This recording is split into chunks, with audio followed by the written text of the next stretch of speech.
Thank you. What does that mean? Let's dive in. Okay, I know Jack, Quakers. Quaker, right? Well, Jack Leiter's dominating. He was all right. He was all right. All right, Kyle Wright, in your neck of the woods in Braves country. Know the kid, met him a few times, couldn't be nicer. #1 pick in 17. 5th overall. And you go through the struggles as we all have, whether they're short or long term. Wanted to show exactly what he did. Here it was when 17, he's #1 pick, 5th overall, right? Here's his numbers. Not very impressive. The 8.69, barely through, got sent down, up and down. 2021 was kind of the turning point when he got sent down to the minors. Yeah. And really after only 6 innings, and a lot was learned. And I'm going to get to that. But, you know, this is what he was. And there's a lot of frustration when you're a dude and you're the top college pitcher, 5th overall in a draft. You're thinking it's going to be a lot better than that. Quickly to the big leagues. So that was a decision that the Braves made. All right, yeah, so I'm throwing a little Hawkins Field Vanderbilt, but just watch this, folks. Fastball curveball. That's a late curveball. That was super effective. Yeah. All right, right here, 5th overall. I said the #1 college pitcher taken in the draft. All right, so he gets called up a year later. If you watch some of these, yes, location, maybe that's a good piece of hitting by Dom Smith. Middle, there's a mannerism to giving up homers, and here he's trying to go down and away, goes middle of the plate.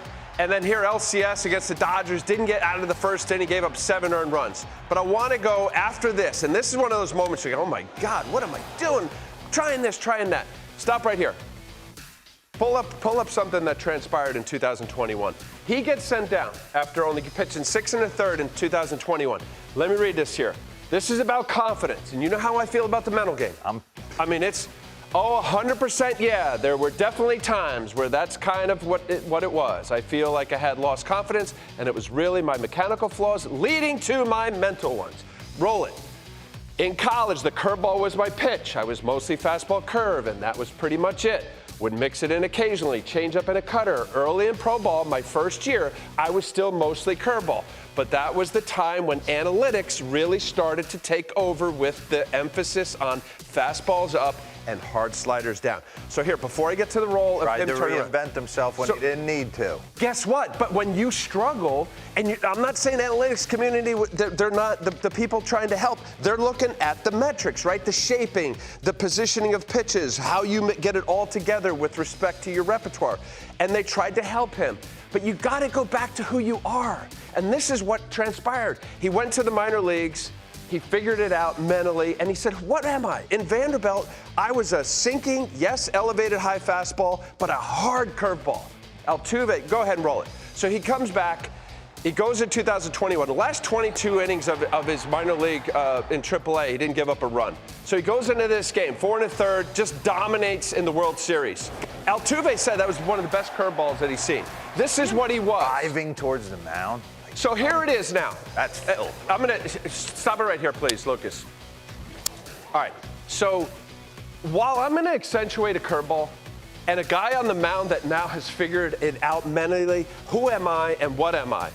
He's got 2 fastballs that he still uses. The metric of a 2-seam sinker and then elevated high fastball in the low to mid 90s, still, and sometimes even in the upper 90s. Go ahead and play it, Lucas. So sinkers down. That's 96 with late action. I mean, that's a really good moving fastball. You see lock up there, 92 down below. Okay, stop. Wow. Okay, so you got the 92, 93, 94 down. Go ahead and just watch the execution of this. When you start believing that I have this, go ahead, play it. I go high cheese, sinkers down, curveball, nasty curveballs. And I got 3 different quadrants at 3 different speeds. Here's Mr. Uncle Charlie. And if you watch this, D-Row, stop right here, stop. 85 miles an hour. I know we got a lot going on here, but most of these are lock-up 0-2, 1-2s. And guys either can't pull the trigger because it is throwing it. He's increased his curveball velocity by 3 miles an hour. That's like the Logan Gilbert guy out in Seattle's done this very similar thing. With a slider, but yeah. A power slider with some big vertical. All right, go ahead. So this is now a dude who's like, yeah, look at this. This is an 0-2 backup curveball and just an emergency hack. That's an 85 mile an hour curveball with considerable break and meaning horizontal vertical break. This is what he has. And there's a big high to low to these pitches. And I can't accentuate it enough. When you got somebody who's locked in, 1.7 ERA, here you go to Chisholm. High cheese. Look where this is about. Where would you figure about? Above his belt, maybe even letter high. Look at the separation here of about 3 feet. On not a slow roller, not at like a 77, 78. He is aggressively throwing it. You have a huge disparity. 92 to 98 mile an hour fastball. Yeah, occasional cutter, occasional change. I didn't even want to show that or accentuate it. Put away pitch right here on the curveball. I think sometimes there's just so much pressure for these young guys to come in and be perfect right out of the gate. He's only been on the mound for the Atlanta Braves like 25 times in his career.